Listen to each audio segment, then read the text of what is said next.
Good evening, America. This is Jeff Desk. This morning, a long-standing approach that shielded the former president for 4 decades didn't merely weaken, it completely collapsed. Right at 10 a.m., in the middle of testimony given under oath, Eric Trump faced a carefully crafted question meant to corner him. For a long time now, the legal team has depended on one repeated response to block accountability.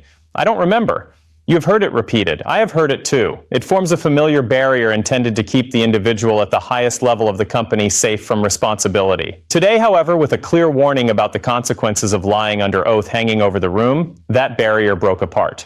I have the full record of the exchange right here. Before anyone brushes this off as simply another news item or routine courtroom moment, consider what is truly at risk. This took place during a formal deposition, not some public statement. What Eric Trump admitted under oath undermines the central argument the former president has used to defend his entire business holdings. The position has always been that he functioned as a big-picture leader, far too occupied with national duties to pay attention to the precise figures behind property values. The claim is that he depended entirely on his accountants. The claim is that he depended entirely on his children. Yet the account I am about to detail demonstrates clearly that authority and information did not end with the children. It reached directly to him at the summit. I will point out the precise instant when the ability to plausibly deny knowledge vanished. I will share the exact words Eric Trump spoke, words that prosecutors will almost certainly display prominently before any jury. This piece of evidence transforms what began as a civil matter into a profound and far-reaching legal threat. It unfolded because a single pointed question left the witness with no comfortable choice: safeguard his father or shield himself from the serious risk of a criminal offense. He decided to protect himself. I plan to track every step of this matter as it unfolds, facts alone without any slant. If you prefer to stay informed through clear reporting free of distractions, consider subscribing. I will cover each new document and development as it arrives. Let me walk you through the question that triggered everything. To grasp just how damaging this statement truly is, it helps to recognize the way skilled prosecutors set up a situation where lying becomes extremely risky. I have seen this tactic used repeatedly. The approach never jumps straight to the decisive inquiry. Instead, a solid base gets established first. The witness commits to a version of events, gets locked into that version, and only then does the final question seal off any escape. Over recent weeks, the defense built what amounts to a protective buffer zone. The story they presented painted the former president as the guiding force, the public face, the one with grand ideas. He stays away from detailed financial documents. He avoids reviewing exact valuations of properties. Professionals handle those tasks for him. So the argument continues: if those valuations turned out misleading or manipulated, he remained unaware. Innocence stems from simply not knowing. That approach appears frequently in cases involving financial wrongdoing by executives. Responsibility gets redirected toward independent operators or overly aggressive financial staff. And here is where the sons enter the picture. The plan counted on Eric serving as the key protective layer. Had he testified that he handled choices on his own or collaborated solely with accountants without involving his father, the protective layer would remain intact. The top figure stays removed. Accountability halts at the level below. Prosecutors understand this tactic well. Reviewing the sequence of questions in the lead-up to today's session reveals the setup clearly. Inquiries centered on decision-making power. Who held ultimate approval? Who authorized payments? Who gave the go-ahead for assessments on golf properties? The attorneys from the state were not yet seeking an outright admission of wrongdoing. Their goal was establishing the connection. They aimed to demonstrate that the sons did more than manage operations. They served as channels of information. Should evidence show that the sons passed every important detail upward, awareness at the highest level becomes undeniable. Once awareness exists, the protective buffer disappears. Depositions at this level create intense internal conflict. The person answering knows exactly what the family expects. At the same time, the individual realizes the prosecutor across from them possesses records of correspondence, call records, and supporting paperwork. Lying to maintain the preferred story risks a separate criminal charge. Speaking honestly risks implicating the person above. Many try to navigate a middle path with vague replies like "I cannot recall" or "that followed normal procedure." Today, the questions came too sharply for any evasion. The prosecutor brought forward concrete material, an actual series of emails, and posed an inquiry that permitted almost no flexibility. That moment marked the breakdown. Pay close attention to this part. I'm quoting straight from the official sworn transcript. This is not a paraphrase. These are the precise words captured on record. The prosecutor inquired, "Before this financial condition statement received a signature, did you confirm its correctness?" Consider that carefully. The question carries serious weight. Answering no would amount to acknowledging carelessness in a leadership role. Answering yes would mean accepting awareness of inaccurate figures. Eric's first response followed the usual pattern. He stated that he depended on the skilled accounting group and trusted their expertise.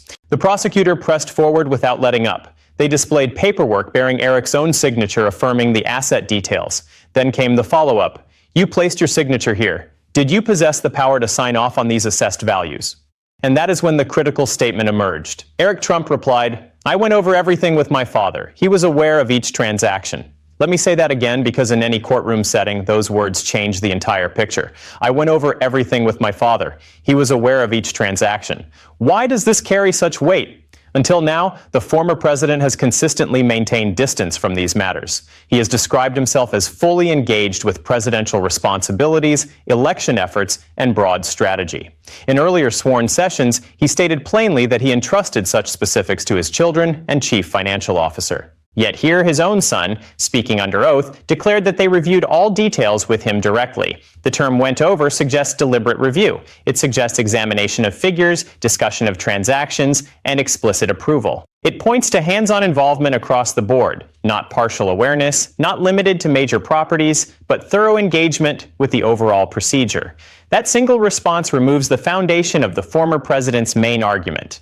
No longer can he position himself as someone who simply benefited unknowingly from improper actions. His son's sworn account places him squarely in the process of confirming those actions. I have witnessed similar moments from the other side of the table. When a witness utters something so revealing, the atmosphere shifts immediately.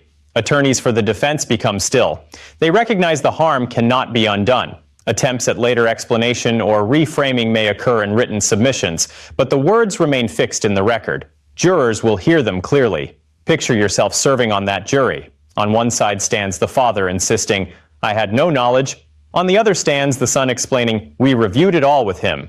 Which account seems more credible? The one offered by someone with a strong motive to explain his own conduct carries weight. Eric sought to defend his decision to sign by pointing upward. "I approved it because he reviewed it." In attempting to shift blame away from himself, he directed it toward the individual least able to bear it. This amounts to dismantling corporate separation from within. Reactions appeared swiftly across online platforms, sharp criticism, accusations aimed at the court, suggestions of unfair targeting.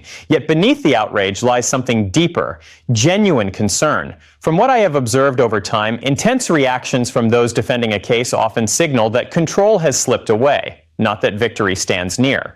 The urgency visible from the legal side today stems not from partisan concerns, but from a fundamental legal idea known as attributed awareness. By stating that he reviewed transactions with his father, Eric Trump established a clear pathway of responsibility. In matters involving coordinated civil wrongdoing, no explicit written admission from the leader declaring intent to deceive becomes necessary. Demonstrating that the leader possessed knowledge of improper practices and failed to intervene suffices. The legal team grasps this reality.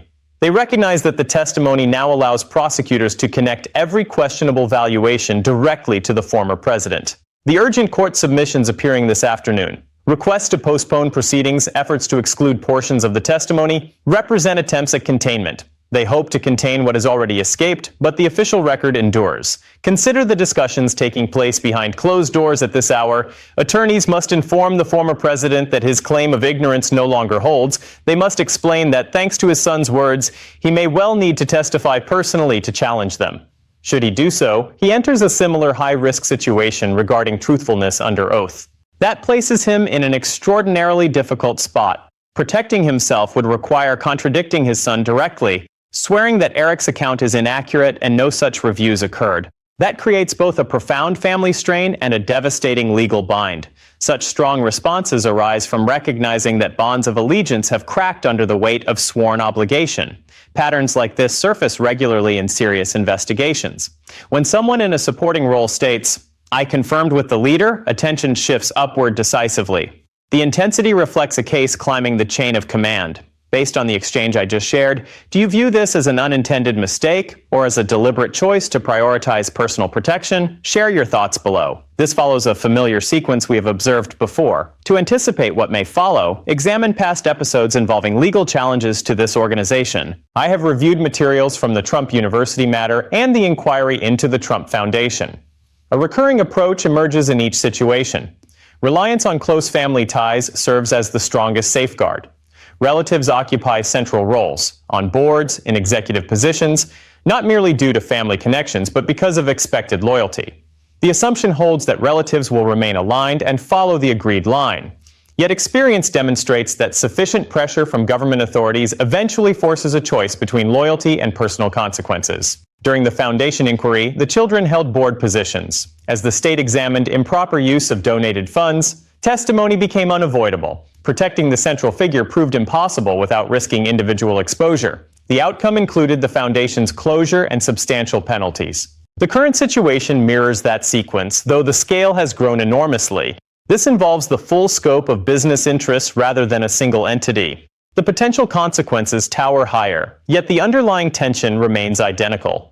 The approach of blaming subordinates holds until those subordinates confront the choice between serious personal risk and honesty. I remember handling a matter years ago concerning a family-operated building firm facing accusations of financial misconduct. The father directed operations while the sons handled authorizations. They maintained consistency for some time. Once confronted with clear information about potential penalties, recollections of consultations with the father resurfaced promptly. That illustrates a basic truth in legal proceedings. The requirement to swear truthfulness sharpens recollection remarkably. Eric Trump has appeared in depositions previously. He understands the dynamics. In earlier proceedings, he invoked protective rights repeatedly. The fact that he responded as he did here indicates that mounting pressure has overcome prepared responses. It also hints that counsel advising the children may offer guidance focused more on their individual positions than on unified defense strategy.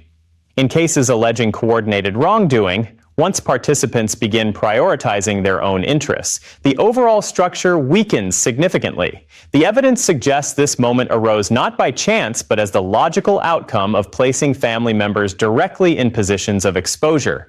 What follows from here? Why should one brief statement hold such importance for the long-term outlook of the organization? We must consider how evidence moves between proceedings. At present, this remains a civil action centered on allegations of misleading practices. Outcomes could include very large financial judgments and possible revocation of operating permissions in the state. That alone threatens severe damage, potentially forcing disposal or transfer of major holdings, including properties and courses. Yet impact extends further. Testimony given under oath persists indefinitely. It becomes available for use in separate legal arenas. Should federal authorities examine possible criminal violations, such as misleading financial institutions to secure financing, this record stands ready. Providing inaccurate asset details to obtain loans constitutes a serious offense. Defenses against such charges often rest on demonstrating lack of deliberate intent. The position of "I was unaware" negates intent. However, testimony indicating direct review of details when inaccuracies existed establishes knowing conduct. That supplies the necessary element for criminal responsibility. This represents the defense's gravest concern, a proceeding with a reduced standard of proof generating material that satisfies requirements for more serious accusations. One development leads to the next. The weakening of civil arguments leads to threats against operating authority, which in turn exposes documentation that guides potential criminal inquiries. Do not overlook the immediate implications in the present matter. The presiding judge now possesses sworn statements tying leadership directly to the disputed practices. Judicial authority in such circumstances includes broad options: designation of outside oversight for the organization, directives to divest holdings, restrictions on financial movements. With protective separation no longer credible, the matter shifts from isolated irregularities to coordinated conduct from the highest level. Courts address such patterns with particular firmness. The barrier has given way, and consequences are arriving swiftly. This returns us to a fundamental aspect of justice. Responsibility cannot be passed downward indefinitely. For many years, the organization appeared to function on the premise that sufficient intermediaries, managers, financial experts, relatives, could separate the ultimate decision maker from direct exposure. The legal framework exists precisely to penetrate such arrangements and identify where true authority resides. Eric Trump's statements today accomplished what extensive formal demands had not yet achieved. They established a straight connection between questionable financial representations and the individual at the center. Public statements, online commentary, criticism directed at court officials or investigators, all of that may continue. Yet the official transcription cannot be altered. The declaration stands, "I went over everything with my father." Those words will feature prominently in initial arguments, in final presentations, and in the court's ultimate decision. They explain why the long relied upon approach ultimately could not prevail. Our system proves effective when individuals must affirm their commitment to truth. The process moves unevenly, demands patience, and often generates frustration. Nevertheless, over time, evidence emerges clearly. Developments continue to accumulate. Subscribe to stay updated on each new step. What are your thoughts? Does this moment signal the end for the organization? I review every comment carefully. Eric's words set events in motion, but the full impact appears now. The judge has released a ruling on the properties that carry severe weight. I explain precisely which assets face the greatest jeopardy in the linked video. Take a look. You won't want to miss it. This is Jeff Desk. Stay awake, America. We'll see you in the next one.